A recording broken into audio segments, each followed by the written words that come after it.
AGRICET కోసం prepare అవుతున్నారా? మీకు ఒక ఇంపార్టెంట్ టిప్ నేను చెప్తాను.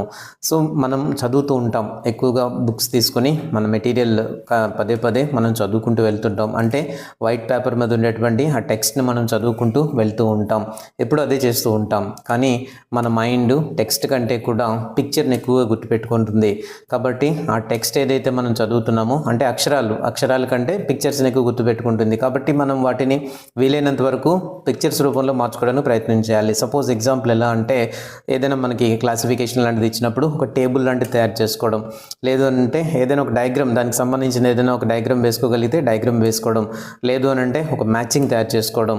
ఇలాగా మనకు ఇచ్చినటువంటి టెక్స్ట్ ఏదైతే ఉందో, అక్షరాలు ఏవైతే ఉన్నాయో వాటన్నిటిని కూడా ఇలా పిక్చర్స్ రూపంలోకి మార్చుకుని ఉంటే మనకు బాగా గుర్తుంటుంది. ఇది గట్టిగా ప్రాక్టీస్ చేయండి. ఇలా చేస్తే మనకి ఎంత ఎక్కువ చదవాల్సినటువంటి అవసరం లేకుండా ఈజీగా మనం వాటిని గుర్తుపెట్టుకోవచ్చు.